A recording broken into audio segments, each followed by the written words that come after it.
So now we're going to talk to Stephanie. Good Hi, morning. James. Good morning. Good morning from New York. Very, very early morning for you. Yes, yes. So, thank you very much for doing this. No problem at all. This is I've been up for ages. Okay, thank you. Right, so I think we'll start off the usual way. So I know you've done this before, but for those people that didn't see that show or for maybe want a refresh, can you just sort of run through what RTW Ventures trying to achieve, please? Yeah, for sure. So, let me begin there and give all your listeners today a glimpse into the RTW Venture Fund. We'll talk about who we are, our investment approach, and track record. We are a London Stock Exchange premium listed company managed by RTW Investments. Now, RTW Investments is a global investment manager with about $5.8 billion in assets under management, a team of nearly 80 people, and offices in New York, London, and Shanghai.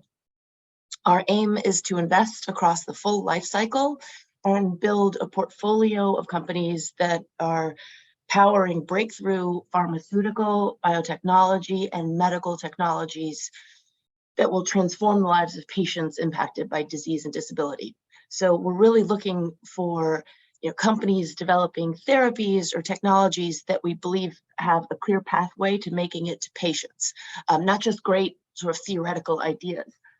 Now, with this fund, shareholders get access to what we think is a truly differentiated investment product that's typically only accessed by some of the most sophisticated investors and institutions globally.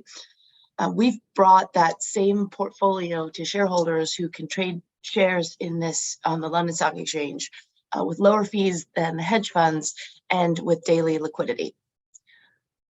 Now, the parent company, RTW Investments, manages other funds, with the flagship hedge fund boasting a 14-year track record and has annualized about 24% net of 2 and 20 fees.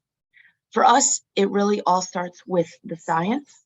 And over the years, we've sharpened our process that's informed by an unparalleled collection of primary scientific data, where we put it into a library and synthesize that so our research team and our investment team can access and understand and track every key breakthrough that happens in the scientific world. We invest in public companies, which is where the RTW investment business started. But then over the years, we've shifted earlier and we invest in early and late stage private companies. And we even go as early as incubating our own companies with the end goal of building scalable businesses that can be built around compelling assets that we uncover in academia. So that's how early and how small we might go. That's actually the beauty about the structure of this this listed investment company, RTW Ventures, because it allows us the flexibility to build a diversified portfolio across geographies, capital structure positioning, clinical development stage, and company lifecycle position. And this fund, again, benefits from this very same philosophy and process that has generated considerable returns for the flagship fund since 2009. Now, if you start to unpack those returns, we do get paid an illiquidity premium, and our private investments have historically generated even better returns than the public investments. RTW Venture Fund shareholders receive a twice as large allocation of private exposure versus investors in our hedge funds, for example. Since launch in 2019, the venture fund's NAV has returned 48%. Net of fees, and share price growth has grown by 25% in spite of the historic sector drawdown in the last 2 years. Okay, thanks for advancing the slides. RTW is known for being a science-driven firm, and we've had to grow our team in order to keep pace with all of the innovation in this expanding industry. There are 29 members of our team with medical and scientific degrees who apply this deep domain expertise to evaluate opportunities through one of 3 lenses that you see on this slide. So either they have an expertise in a specific modality or technology, such as gene or cell therapies, antibodies, RNA medicines, or they have a focus in a particular disease area like oncology, cardiovascular, or CNS, or their expertise lies in a functional discipline like commercial forecasting, manufacturing, or intellectual property. And these strengths actually enable the team and fosters a very collaborative environment so that people contribute, their own expertise and work together as one team. Next slide.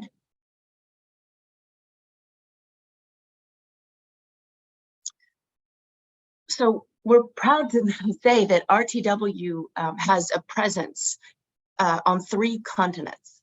Our headquarters are in New York, and in the last 2 years, despite COVID and despite the historic sector correction, we've expanded our reach, and we've opened offices in London and Shanghai.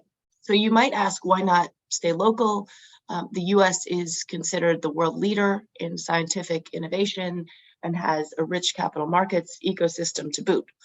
Well, the answer to that is multifold. First of all, we recognize that great science is happening in many places outside the US, and we've positioned ourselves to capture investment opportunities around the world. Furthermore, we think it's important to foster and help develop emerging biotech and medtech ecosystems.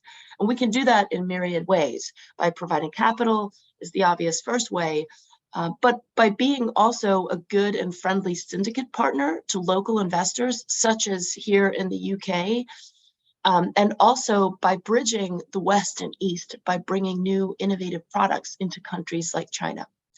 So through our Chinese operating company, which we'll talk about in a bit, Jixing, we can bring innovative medicines in the fields of cardiovascular and ophthalmology to patients in China who don't have access to the latest in Western scientific advances. So it's a win for the Western companies too, who now have the opportunity to tap into a large commercial opportunity. Our work here in the UK, and by extension in Europe, is more about supporting companies with our capital and working with universities and developing partnerships with academic institutions so that we can help them advance their best discoveries and get them from the lab into the clinic. So I've used the term full life cycle investor to describe what we do. And you might be wondering, what exactly does that mean and why does that benefit RTW Venture shareholders? Well, we've found that being a full life cycle investor provides us with a competitive advantage over investors who focus just on privates or those who focus just on publics. Access to early stage investments, assets provides us with significant information advantage.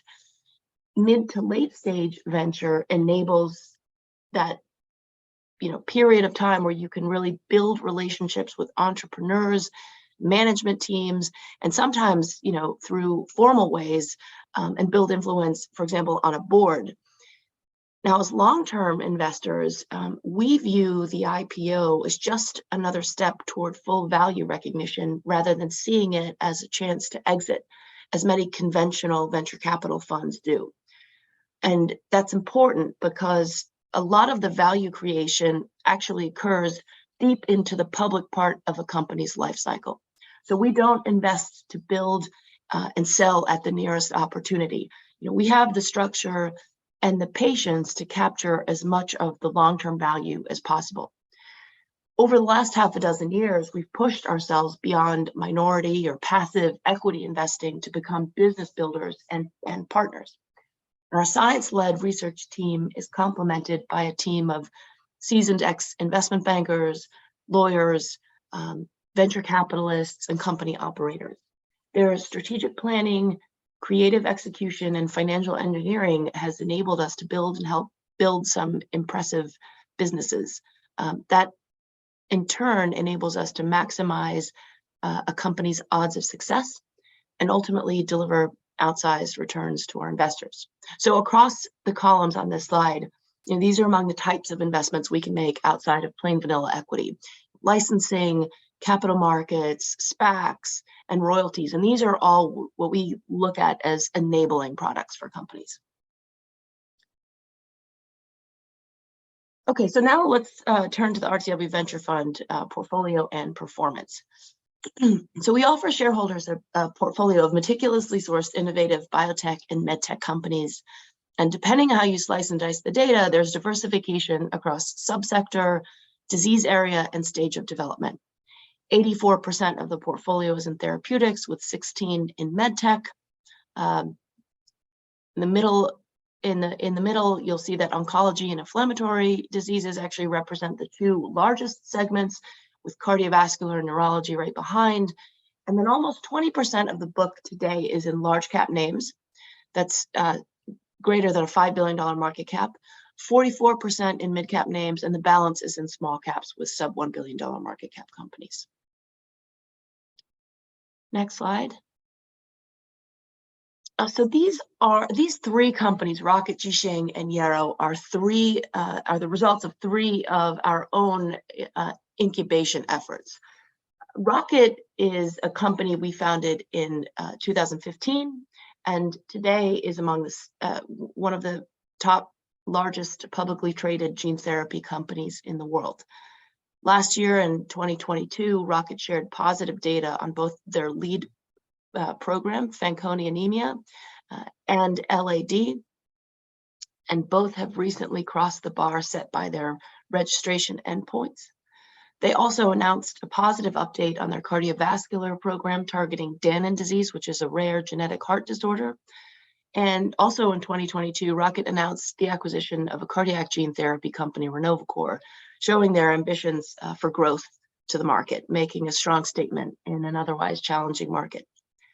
For Jisheng, right there in the middle, pipeline building and operational execution have both been great, and it brought Jisheng probably about a year away from commercializing its first product and hopefully aiming for a public listing in Hong Kong in the not too distant future. Now, especially now that we're beginning to see evidence of a recovery in the Hong Kong stock market. The third company here is called Yarrow. Yarrow is small and has not yet raised institutional capital. It's fully funded by RTW Venture Fund and the other funds managed by RTW. And given the market environment, we've seen competition for licensing deals decline. So, but which is good for us. But to emphasize, there has been no shortage of interesting assets to consider for Yarrow's pipeline. So while the public valuations today are very compelling, and then maybe the late stage private valuations are not as attractive because they haven't been reduced, we're also seeing a very compelling opportunity emerge in that early stage asset acquisition. So we're looking at a lot of really interesting licensing deals for Yarrow, and we're not disclosing the assets in Yarrow's pipeline quite yet, but we're focusing on applying ASO technology, most likely to CNS disorders. So stay tuned for more on that. So I thought it might be interesting to actually walk you through one of our portfolio companies, and this is a case study on Prometheus Biosciences. Prometheus is a company that has been focused on IBD, inflammatory bowel disease, since it spun out of Cedars-Sinai in 2016. The company's anti-TL1A MAB, monoclonal antibody, is a new mechanism of action in IBD with best in disease efficacy versus all of the existing mechanisms of action. This has also been validated by a competitor, which is a drug being developed by a partnership through Pfizer and Roivant. But Prometheus's data is better, and we believe that it has a good chance of becoming a first-line drug. So each existing IBD drug class is multi-billion. This is a really big market opportunity. Prometheus also has a precision medicine companion diagnostic, which is a paradigm that has actually revolutionized personal medicine in oncology. So it's a new paradigm in immunology and inflammation. But there is a proxy for success, and let's hope that this also opens the door, to great things for immunology and inflammation, or I&I indications. This diagnostic approach is a platform that Prometheus is also using for other drugs in their pipeline. Now, what next for the company? Big pharmas with IBD franchises like AbbVie or Johnson & Johnson or Takeda may look to bolster their pipelines with an asset like this. Now, we don't own it because it could theoretically be an acquisition target. We don't ever really tend to invest with possible takeout in our minds. But with increasing talk of the need for large pharma and big biotech to replenish their revenue drivers as their big drugs roll off patent, they're going to have to start identifying companies that can replace those revenues and deliver a new and better standard of care to patients while positively impacting their bottom line. So this, could potentially be a targeted company. Now, in December of 22, you might notice that big jump in share price. About a month ago, Prometheus shared best-in-class data for phase 2 for their ulcerative colitis and Crohn's disease with a successful use of that companion diagnostic in IBD. So on the heels of that news, they raised a $500 million in follow-on financing, and they're on to beginning a phase 3 study. Prometheus is a big position across all the RTW funds, and it's the largest position in the venture fund today at over 15%. It's followed by Rocket, Jisheng, and UK darling Immunocore. Next slide.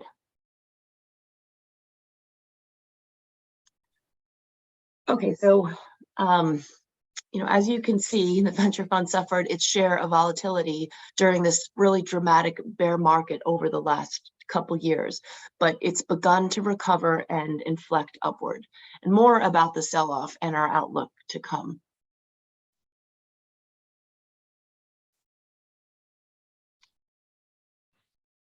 If we can just go to the next.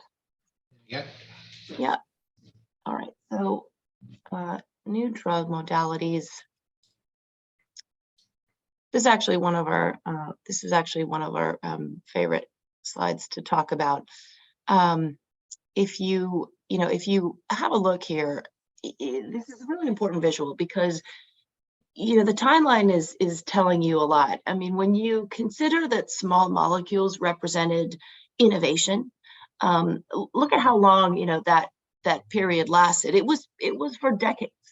And it wasn't until the late 1970s, when biotech was born, that you had a new emerging innovative way to treat disease. And so you had recombinant proteins take center stage for another 20 years.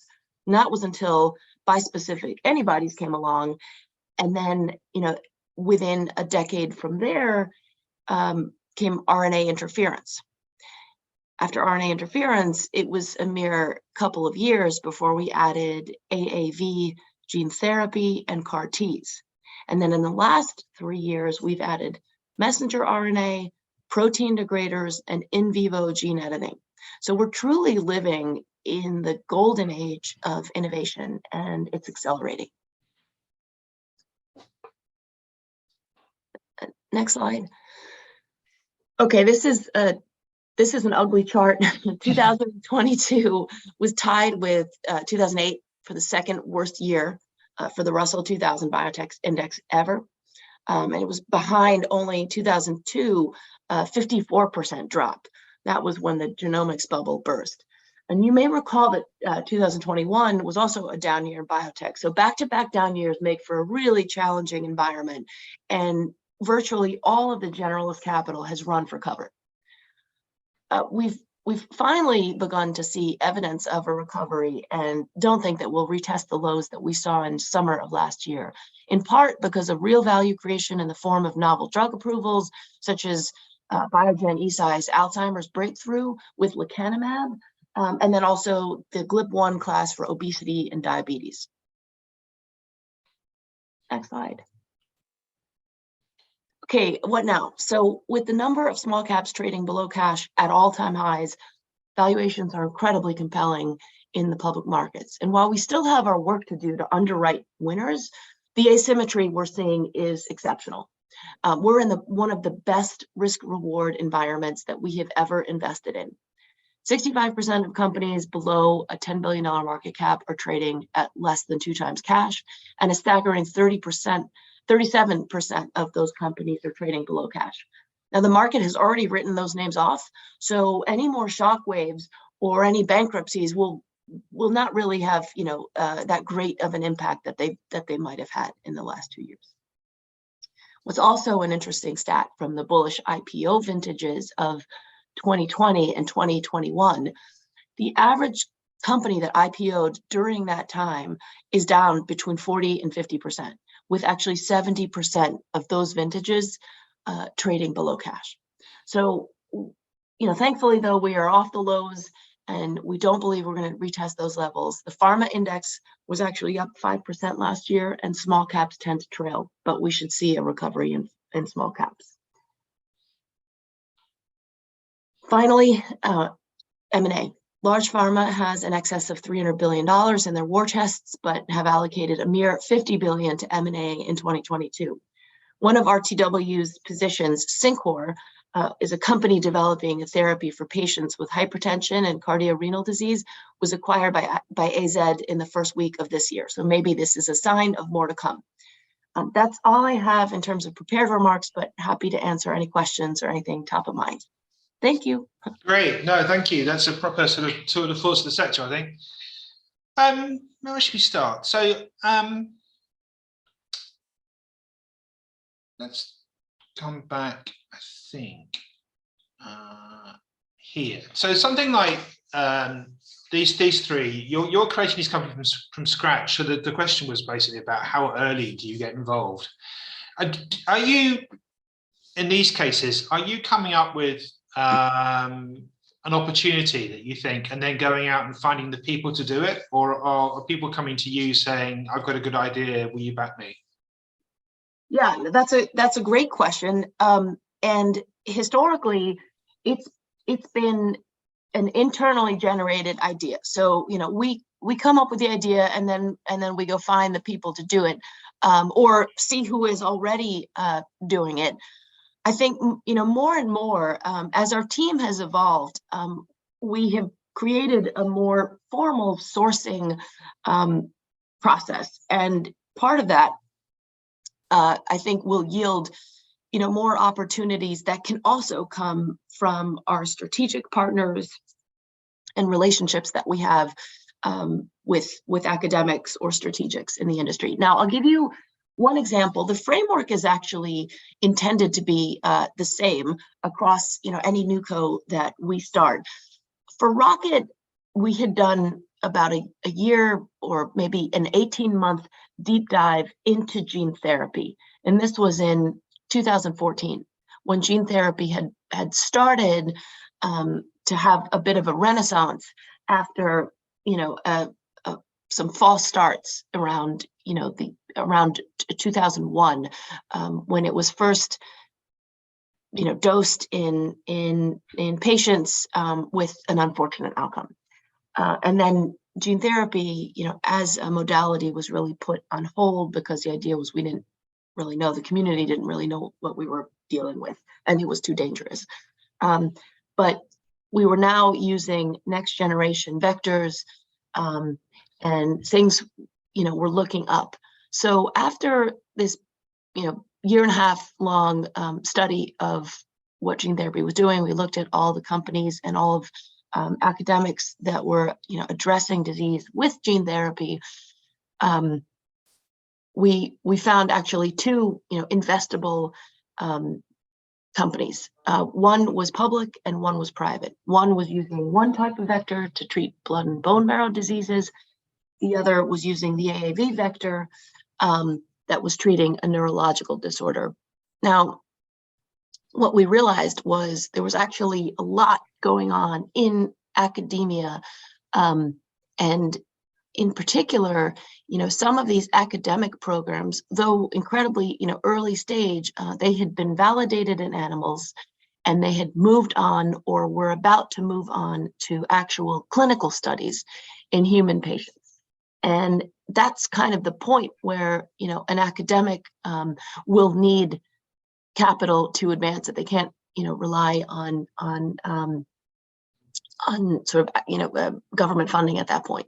So we licensed programs from a number of different academic institutions that we filled Rocket's pipeline with. You know, we seeded, you know, Rocket with our own capital. We went and we negotiated, for example, this lead program, Fanconi anemia, from Madrid.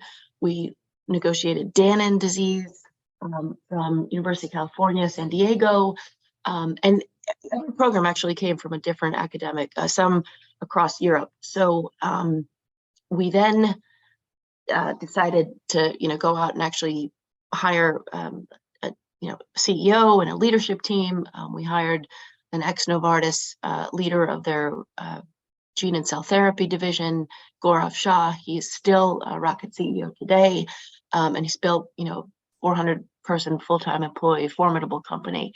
And so, you know, that was what we saw. We saw a validated technology. We saw good targets being addressed by this new modality. And we saw enough white space that by virtue of actually starting a company, we would be creating value. We would be giving something, you know, back. And that is actually, you know, what happened. Now, Jisheng is similar in the framework. So we saw an opportunity, but in terms of the underlying sort of pipeline programs, these are all much more mature programs, you know, some that are near approval in the United States, and all being developed by US companies. So what we saw over the past half a dozen years was a big interest in China making biotech investment a priority. And a lot of Chinese VCs came to the West to look for oncology assets, license them, and then bring them over to China to commercialize those oncology drugs, and then ultimately, you know, bring them to Chinese patients. Now, you know, it's really only been large pharmas or the big companies that were able to build a sales force, understand how to regulate, you know, understand to navigate that regulatory environment. A smaller mid-cap biotech company here in the States or in Europe is not going to want to do that alone without a partner. So we thought we could build that bridge company initially to bring Western assets over. We decided not to go into the crowded oncology space, but we looked at other, you know, large markets, such as cardiovascular, which is the biggest killer in China, and then also ophthalmology. We focused on building infrastructure for those two disease areas. And then we started, you know, our company, Jisheng, which is an operating business with 80 employees in Shanghai and Beijing. And then the longer term goal would actually, we started out, you know, licensing these assets, but the longer term goal is to develop, for Jisheng to develop its own R&D capabilities, and then ultimately to be an exporter of drugs, not just an importer. And then Yarrow. Do things have to go through all the same sort of hurdles, like the phase 1, phase 2, phase 3 trials before they get approved in China? Or do they sort of say, well, if it's okay for US, it's okay for us? Yeah, somewhere in between. Somewhere in between, for sure. So it is easier when something is already approved. You know, you have, because by the mere fact that you have a lot more observable evidence of, why something is approved. So you're starting at a more advanced starting point. So we don't really expect, we expect to be successful, to bring kind of approved drugs and get those fast-tracked in China. Yeah. And where we've seen some managers here sort of selling out of China, you're with it for the long term.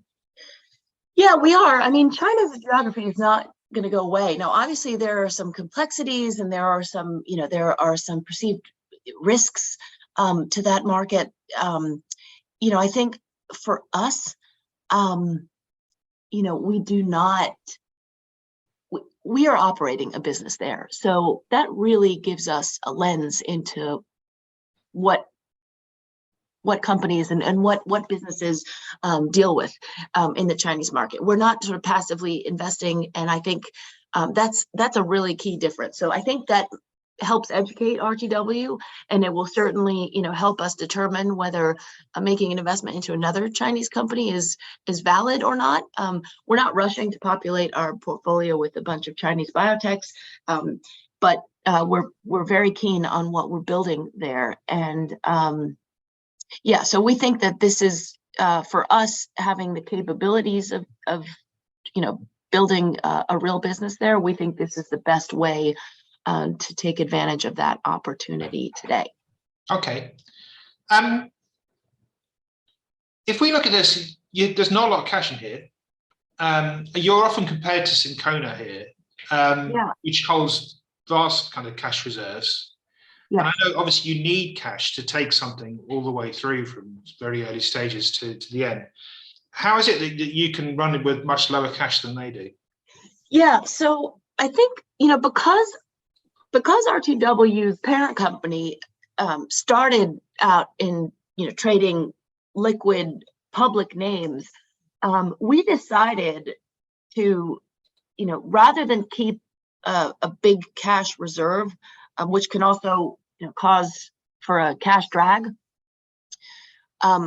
we have what we call public non-core names. So this other public, which is the dark green, that 30% actually represents liquid names that we will draw from. We will sell those names down and then use that to deploy into a new investment. So that's essentially like a cash equivalent. Okay, that makes sense. Yeah, I think so. Okay, and in terms of like the availability of finance, I mean, we're talking here about the sell-off of biotech. Not to go too far. Here we go. There, but obviously, in a market like this, as you say, all the sort of general investors are shying away from the sector, and it's much harder for things to get finance. Is that good news for you? I mean, no, it isn't. I think there's always a perception that it's good news because then it takes all of the the quote dumb money out of the space. Yeah. But the reality is you need capital in there to keep the sector buoyant, and it definitely makes it harder when there's less money to go around to fund businesses that need capital. So we have always welcomed entrance into the space. And you'll see when, at some point when it looks like, I mean, things do look like they're stabilizing in terms of rising rates and inflation, but when the Fed starts to signal to the market that, that they're going to lower rates, I think, we expect to see capital just pour back into the sector, and you'll see things, go up. So, no, I think the reality is, so that's the generalist mindset. They're not going to start investing until, they see a real recovery and real strength in that market, and then they'll come back in. In the meantime, look, the highest quality companies will be able to tap into, capital, and they'll get funded. And it'll be a story of the haves and have-nots. Yeah, I think we've definitely seen here a sort of gap open up between public markets and private markets, and private markets seem to be trading on big discounts. Is that something that sort of affected your valuation, do you think, over the past year or so? Oh, for sure. For sure. I think, look, we were impacted by negative returns in the sector. We were impacted by this exodus of the capital in the space. So, I mean, there were, when you have more sellers than buyers, I mean, that leads to a lot of pressure. And so, we were no different, even though, I think fundamentally, a number of the names that suffered, big time in the market, didn't have, some had, fundamental issues that, prompted their shares falling, but a number of the names, were really just kind of victims of a bad market. So, it gave us an opportunity to really kind of consolidate into some of our favorite names. And, we were able to fund the private names, and we consolidated under some of the public names. So I think I would also point out that the RTW hedge funds were a big recipient of investor capital that sat on the sidelines. So I think the parent company actually gained market share, and we're about one of the top 5 largest investment firms now in this in the innovative life sciences sector. We're about 5th largest, managing close to $6 billion. We took in over $1 billion last year of new capital from large relationships that the hedge fund have. That's with sovereign wealth investors, with U.S. pensions and large institutions. So having that really enabled us to kind of put that capital right back into the companies that needed it most. So and it's the RTW Venture Fund benefits because it plays in the same names that go into across portfolios, from the venture fund also to the hedge funds. So so that's, I think, really important. Okay. If you look at the sort of the long-term returns for RTW, have the returns from the sort of private stuff been higher than the public ones? Yeah, definitely. I mean, we do get paid a liquidity premium, and our blended public-private, or our mainly public returns, because we always started doing privates in earnest. We did a few, started in 2015, where we did Rocket, and we invested in Immunocore. But the early years was really just all public returns. We definitely make more, and we get paid that illiquidity premium for investing in private companies. But I think it's important to note that market cycles vary, and there are points in time where you'll have an opportunity today to say that kind of mid to late stage private is not where the best, most compelling valuations are. We find that in the public market today. So being able to kind of be flexible across that spectrum of private to public is important. But definitely the earlier you're able to go, and the more patient you can be with your investment to maximize that long-term value proposition, like that's ideal. So start early, invest private, if you're able to be there for that opportunity, and that's really where we've made the highest returns. And actually our listed fund, this venture fund, does get a 2x allocation of private investments. So the same investment goes across all of the RTW funds, but the listed fund gets a twice as large allocation. Okay, cool. We're talking here about the number of funds trading below cash, because you say that there's a worry that some of them are going to sort of run out of it and go bankrupt. There must be some good technology within some of these, though. Do you think you'd ever do like a take private deal? Yeah, so I think probably not take private, and I'll tell you why. Because biotech companies tend to be so cash starved. They are always, and they're always looking for money, and the biggest pool of available capital actually sits in the public market. Even though that doesn't seem like it today, there's more capital available there than there is in the private market, because you're really kind of reducing, the funders to investment firms like us and our peers.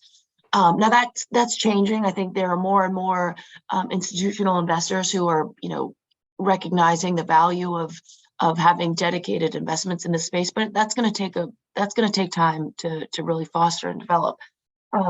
So I don't think there will be a lot of take private, but Rocket Pharma actually acquired Renovacor in 2022, which is a cardiovascular gene therapy company. They liked some of the assets they saw there, and Renovacor was struggling.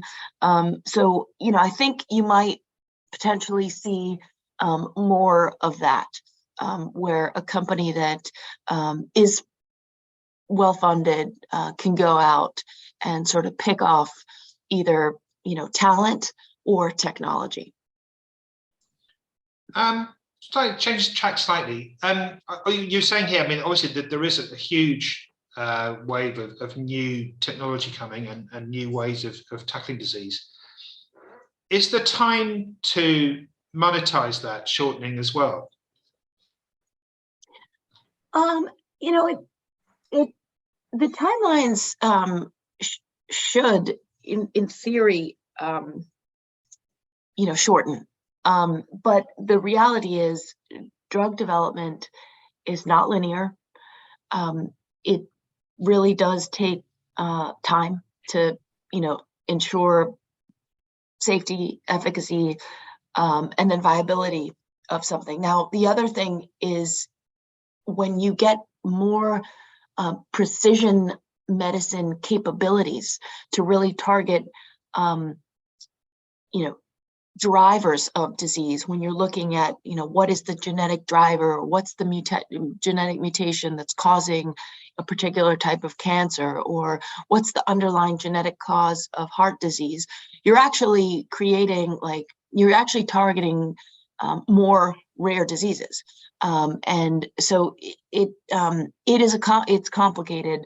And while, in theory, it should shorten the timelines, you still need the market to kind of appreciate that something is going to be a drug, and it's going to value that, that drug at what it should be valued, and that does take time. So I would say maybe on the margins it might shorten and quicken that path to value recognition, but not in the immediate. Okay, cool. In terms of the portfolio, how many sort of new investments do you think you might be making this year? Yeah, so I'm going to probably say that our investments are going to be focused more on, where the best value lies, and that really is in small cap public. And also in really early stage licensing and new creation. So I would expect us to see RTW maybe license or go after new pipeline programs for Jisheng. I would expect us to, identify an opportunity for a new by the end of this year, and I would expect us to kind of see, that public portfolio recover nicely, and as things start, to pick up, and if we find good value in that mid stage or kind of pre-capital market stage, private, we'll make investments. But if I had to guess, we'll probably make something like, the number of investments you can count on one hand in that mid-stage venture. Yeah, okay. I mean, I suppose ideally you'd like the fund to be bigger. I mean, but to do that, the discount needs to be eliminated. Yeah, that's right. No, absolutely. Scale is our friend. We've seen and we've look, thankfully, there's a large supportive business from RTW Investments that helps, not only allow for, allocations that go into the hedge funds to also go into this fund, but that has the scale to support, a large and substantial business where we can, attract talent and build out a great, investment team. Scale is definitely our friend. We would love to grow the venture fund, and that's, hopefully for the majority of our life on the London Stock Exchange, we have traded at a premium to NAV, and it's only been, during this period where we've fallen in a discount. But, look, I think this is a huge buying opportunity. And I should also point out, the unlocked value in the portfolio with a third of the names in the portfolio are private. They have been marked down. And I think that's, there's real unlocked value in this portfolio today, particularly where it's trading at a discount.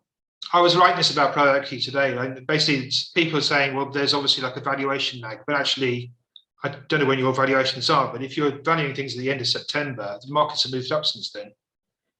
Yes, they have moved up since then, and yeah, I mean, we just reported our most recent NAV, I think just the other day. So, things, we had a big gain in Prometheus, which was, had, a successful readout in December, and that was a 7.5% position. So that was a big NAV contributor. And, NAV, we're a $326 million NAV fund, and that translates to a $1.54 NAV per share. So it's a bargain. One small thing before we go. Other funds with dollar quotes have been able to issue a sterling line as well, which is, it's not a separate line of stock, it's just another way of trading. Is that something you think that RTW could do? It would make yes, it something actually, yes, like we do have a sterling quote, and that should be, accessed and accessible by any broker. Okay, cool, great. I think you actually, you're required to have a sterling quote in order to have a premium listing on the London Stock Exchange. So we have one. Look into it then, thank you. So that's been really helpful. I know there's stuff that people were asking that we didn't get around to, but never mind. Thank you very much for that. And for getting up early and talking to us. My pleasure. And we will get you back again, because I do think this is an interesting fund. So thank you. Now I have to switch back to the other one. Thanks so much, James. Good. Thank you. Bye-bye. Bye. There we go. So when we come back next week, we're talking to the new manager of EcoFin Europe's Renewables, Eileen. So she, we are hoping to get a note out, I think, as well. So there should be something for you to read ahead of this. But we do think it's slightly peculiar that's trading on the big discount, because when the discounts seem to rise because it didn't have a manager, and now it does, but there we go. So I think that's going to be an interesting story too, and definitely tune in for that. On the 3rd of February, we thought we had somebody, we don't have somebody, but we have a sort of backup, so that will be announced shortly. And obviously, but Andrew Hattie's going to be back again, so we already would be talking about what happened over January by that stage. And there are other things filtering through and into the lineup. There's one more agreed today. So hopefully have a good week, and we will see you again next Friday. Goodbye.